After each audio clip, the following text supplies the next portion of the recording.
Welcome to another week of The Inimitable Black Woman. I am your host, Donna. Inimitable. Sometimes it's a hard word, so I always practice it with you. Ready? Me first. Inimitable. You now. One more time. Inimitable. And you. Look, there we go. It's a hard word, but it's worth it. If you don't know what inimitable means, if you're a black woman listening, that is who you are. One of a kind, unable to duplicate. So let's get into this interview. I'm excited for it. It's a good one. I won't hold you up. If you're new here, love ya. Enjoy. What is your name? My name is Brittney Bogues. So Brittney, tell me, what is it that drives you in life? Honestly, what drives me in life is just passion. I'm a really passionate person. I put like my all into whatever I'm doing. And so I feel like my passion partnered with my faith is really what propels me. If someone was like, describe what it is that you're passionate about, what would you say? It always comes down to like the same four things. I'm passionate about my family.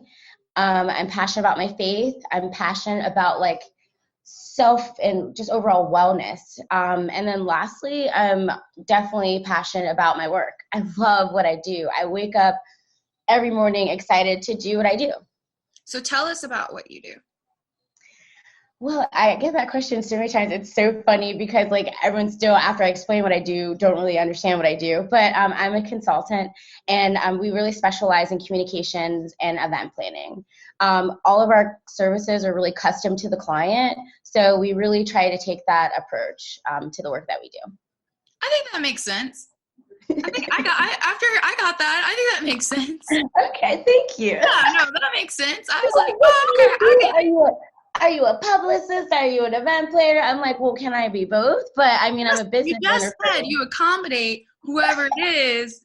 I think that makes sense. As someone who also has like confusing things that they do, I'm like, oh girl, I get it. Right? I get it. You're like, I can do a lot of things, and so I flow with whatever's needed depending on the job.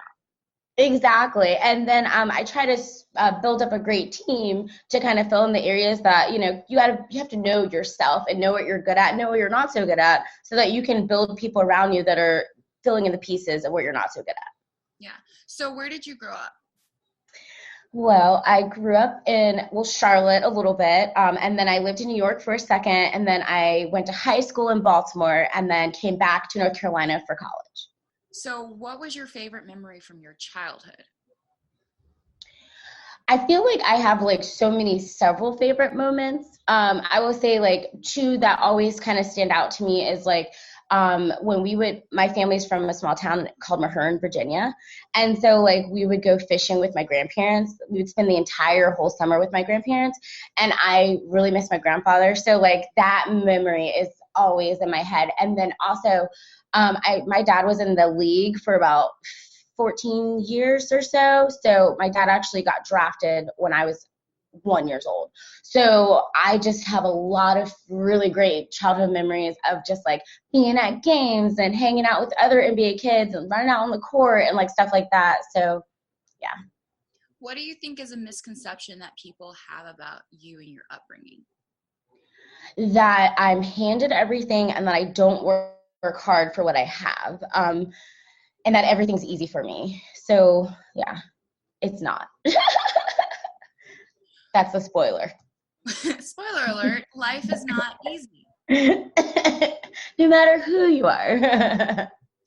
What is some of the best advice you've ever received? Oh my goodness. I actually just received it. But the best piece of advice I received was to invest in yourself and to always believe in yourself and be kind to yourself, but be kind to others. And I was like, that's so true, because when you're kind to yourself, it's so much easier for you to show empathy and kindness to others. And so a lot of people also don't take the time to invest in themselves, especially with all the gadgets and how busy we are today. So really doing that will lead to not only a better you, but a better community. So if you could give yourself advice at 13, what would you say to yourself? Go after everything you want and stop caring about what anybody thinks about you, because it does not matter. It does not pay your bills. What were some of the things that you were getting caught up in and then you were like, because when you're 13, I think when I was 13, everything is like, it was life or death. I don't know. Everything meant something. Everything was life or death. And I look back on it and I was like, man, if I could just be 13 again and just go to school, that'd be great. I live a whole different life. But when it comes to that time and why did you give yourself that advice? What was happening where you feel like you were getting caught up in that? Yeah, so I feel like I always wanted to be different than people would expect me to be. And so, for instance, when I would go to school and, 13, most of the schools I went to, all the schools that I went to are private. And so they're smaller, but everybody knew I was going to be there. They knew like Muggsy's daughter is going to be there. So they already have a preconceived notion of what you're going to be like. And so I always try to like be like a great representation. And also like I wasn't all the way myself, I just wanted to fit in and get along. And so I would just tell me, that's kind of why I would tell myself, like, it doesn't matter what people think about you, like be authentic, be yourself. Don't be afraid of it. When do you feel like you started to feel like you could actually be who you are? Well, around people that I love and trust, I'm like always myself. But around people that I don't know, it just takes time to kind of get to know, I guess. But I will say I found myself 2 times. I found myself really in college. And then also when I came out and shared my story of domestic violence and overcoming it, I feel like that really made me feel like, you gotta love yourself and like you were in this and you are brave enough to share your story with the world. And like I will say like getting all the feedback and people sharing their stories just like really made reaffirm like what I did. I was okay with it. What story or what response can you talk about like some responses from people that you think impacted you or just like propelled you to keep on speaking out about things that have affected you? Oh, sure. So once my story was public with Huffington Post and then again in the Observer, I received like hundreds of emails, but I remember it was mostly like from people that I was like kind of close with. That is it was like the shocking part because I know the statistic like 1 in 3 women will be impacted by domestic violence in their lifetime and 1 in 5 men will. So like I know the like data of it and I know how probable it is, but like hearing all these people I didn't even know that were like going through a form of like domestic violence or sexual assault or things like that, it just made me feel like, oh gosh, I've got to keep sharing my story because if these people that I thought I knew are really battling this, like imagine all the people I don't know, and that like can maybe find a source of comfort in hearing my story and like they're not alone. What was it that made you just decide to open up about something like that people do keep so guarded? I worked at a domestic violence shelter, and my job was to handle marketing and PR and event planning. And so part of it, I created this really cool series called Share Your Story. And the goal of it was to show that domestic violence impacts people from, all financial classes, all racial backgrounds, genders. It does not discriminate. And so I compiled about 15 interviews of men, women, young, old, Black, everything. I even had someone that was she was a domestic violence professor, okay, and she was still a survivor of it. So it's like, it just opened my eyes, and I was like, well, if these people are comfortable to tell their story, like, why can't I be like comfortable with what am I hiding? What am I afraid of? And so that's what motivated me. So can you give us, we can look at the article, but here on the interview, can you give us kind of like in a nutshell what it was that you went through with your situation and your story about domestic violence? Sure. I for a little bit dated an older guy, who's like 4 years older than me. And then when we'd broken up, I had come back to my hometown. I grew up in Baltimore, so I say that's my hometown for like high school friends and stuff. And so my friends were having a party, and my ex, my friend that I was supposed to stay with, she did not answer the phone, of course. She always falls asleep. And so I had to like stay with my ex. He had 2 separate beds, so I thought it would be fine. We like go to like go to sleep. And he wanted to talk about like us and like, could we get back together and all this other stuff. And I was like, I really don't want to talk about this because like not an option. And it just sent him into like a rage. And he threw his phone into the wall, started punching the wall, and then started choking me. And so, I mean, I'm just really grateful that I don't know what happened for him to like stop, but I was able to like grab my stuff and get out of there. And I ended up going to my other friend's house, and her like mom like helped me and like really calmed me down. But it was wild because like I just didn't expect for someone that like said that they loved me and like was just like so calm to be like going off like that. And so yeah. Is it, when you tell it now, what does it feel like to tell your story now? Well, a lot of like survivors will tell you it's kind of like sometimes it's kind of like reliving the trauma yourself because like you just think about like what you were feeling in the moment. But also it's like kind of freeing because it's like that so many other people have gone through something similar, and so it's like it's a way to just kind of be empowered and know that like you don't have to be ashamed. Like you're not the one that should feel shame and guilt. You're not the one who's the abuser. They should feel the shame and guilt. And I think it's like that whole mind shift. I mean, it's super brave to speak it out because the fact that like, I feel like people need to hear it. Cause I think in life you can feel like you're all by yourself in your situations. But, so for you, when you say it now, is the feeling more of freedom or is it of like the reliving it? Like I'm sorry. I would definitely say freedom. I feel empowered, and I feel like that was my story, but I'm still writing my story. And so I think that's like the most important part about it is knowing that like your story's not over. So you can always keep recreating it, writing it, and things like that. What is something that you think people get wrong about love? Ooh, that is a good one. Oh, that love is actually blind. I think that love, I feel like let's see. Love is a two-way thing. And so like, because it's so two-way and love evolves and change, I feel like people sometimes they fall in love with like the idea of a person or like where they are right there without allowing the space, growth, or opportunity to know that like people change. And if you love them, you'll love them through the changes. And so I feel like true love is unconditional. And you have to know that, I mean, you were not the same person you were 5 years ago. So how can you anticipate and expect for someone else to be the same? What is something that you feel people actually get right about love? That is supposed to be fun and supposed to be like enjoyed and lived through. Like, I think people get that right. And that's exciting. What would you say it feels like to fall in love? My gosh, like you're falling down a hole that you don't know where the bottom is going to be, but you're excited about it because it's like a new experience and you're just like, you got all the feels, but you're still scared. Have you been in love before?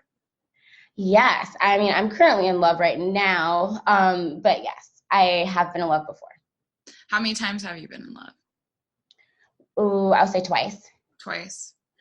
I always, it's funny because people are like, whenever like, so for instance, like I have a friend, she said, I've been in love 3 times. And she's like, each time taught me something different. And each time even it was like, but it was different. It's like, it like matures as you go. Or like, what would you say is the big difference between the first time you fell in love versus like now and like who you are now within love? They actually said that like usually people have 3 types of love in their lifetime or something like that. And I kind of agree because like my first love was like my high school sweetheart. And so like I feel like that's you're young, like you're excited, like you're just your young puppy love. And then they say your second is like your traumatic one. And I feel like, yeah, like that relationship was freaking traumatic, like I was in a different traumatic space. So anyway, so they say you have a traumatic love. And then lastly, they say you find your actual love.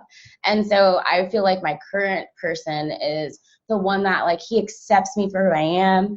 When we first started dating, he had like a list of all my favorite things that I found in his phone. Like I just never thought that I would be able to have someone love me the way that I love them back. And so like to find that has been really cool. What are some things that you've learned about yourself that you didn't know before? I guess I definitely learned that I'm resilient.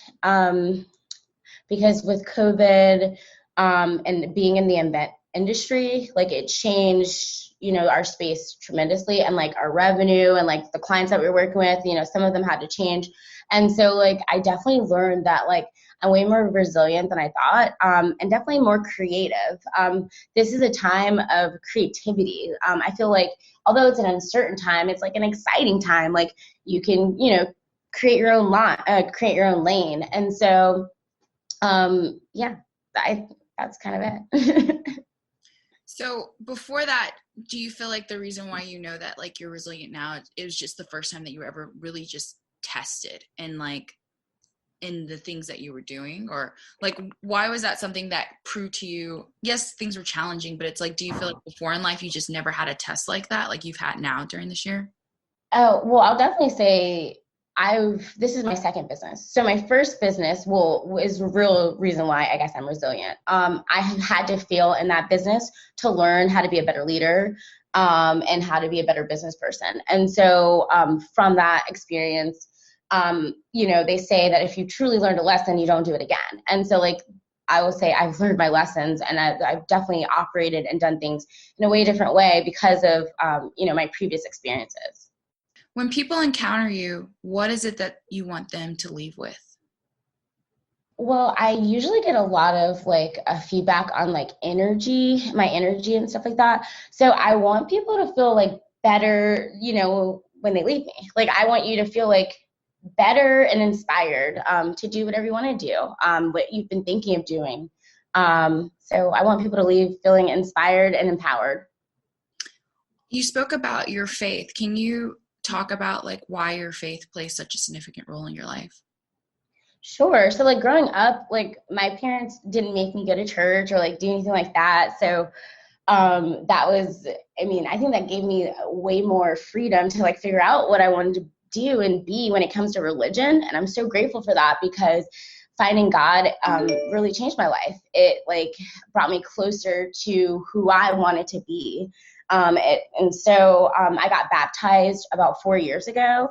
And I feel like that was like a real turning point because a lot of people try to tell you like what your faith should be, but it's really a really intimate relationship with yourself and like with God. And, so I feel like, that's kind of what helped me. Like, that's why I rely on it because like, if nothing else, I know that I have myself and I know I have God. And so like, that's all I need. That's good. If you had the attention of the entire world, what would you say? Oh my gosh, there's so many things. Give us your top two. Hire more women for leadership positions. I think that's what I'm really passionate about is getting women exposure. So if I had everyone, especially marginalized women, the feminism and like all that is great and all, but a lot of times like Black women and other women of color are left out of those things, and so if I had the attention of the world, I would just say like, women, marginalized people, we are worthy and like we don't need a handout. We can make it all happen if we all are given the opportunity to collaborate. That's good. What was your second thing? I'm curious. What was second in line? What were you thinking? You said you had so many. I don't know. Well, secondly, people need to get off of freaking social media and like thinking that like they are spouting truths and stuff and like it's wild. I love social media. Like, I'm on it a lot, but I feel like people hide behind their screens and stuff, and it's just wild. But no, my big thing, I told my friend, I was like, in the age of social media, it's like we know everything, yet we know nothing. It's so true. It's so true. I just got my master's and like I feel like that was a really pivotal time because it like while I'm in getting my master's, I could literally apply all the stuff I was doing to my business. And I think that really helped and to the point that like what you were saying, just like knowing who you're speaking about, knowing your audience and just knowing what motivates. Well, congrats on your master's. What did you get it in? Communication. Okay. So you're a talker. Not surprised. No. You're not? No, you communicate really well though. I like being behind the scenes. That's my favorite thing. I love helping people, and I love doing it behind the scenes. Okay. You don't want to be in front. No. No. Unfortunately, when you're a business owner, they make you do it. But yeah. You're like, I would pass. All right. So tell us, is there any projects or anything that you want people to check out, or just to follow your social media, or like how can we follow up with you or hear about check out your business and stuff like that? Yeah, so definitely you can follow me on Twitter and Instagram at Britt Bogues. And then our company website is boguesgroup.com. And we do have like some really cool stuff happening. One of which is we just launched our C-suite boss camp, and that just wrapped. But we launched our actual directory along with our collective. And so women that are interested in getting to the C-suite, we already have some C-suite women a part of the collective. So they're able to network, connect with over 50 businesses, and have access to all the resources that we've compiled, like podcasts, research, music, and workouts, all geared to getting you to the next level. And you folks, that is the sound of another interview, knocking it out of the park. Brittney was the best. She had such great energy. I really appreciate her opening up and going down the rabbit hole of questions that I do, because I know it can be a lot. And yeah, she was a good sport about it and was open and transparent. And that's all you can ask for, is for people to be open and to share their story. If you want to see the IGTV video of the interview that we did, you can go and follow me at the IBW. There you can watch the video of the interview. You can watch several other interviews on my IGTV or on the podcast here. Every interview is awesome. Every woman is different, and their story is worth a listen. Go and follow Brittney at BRITTBOGUES. Check her out. She's awesome. See the work that she's doing. Other than that, if you have any questions, concerns, you can hit me up at info@theibw.com. And as always, we got more coming. So keep your ear to the ground.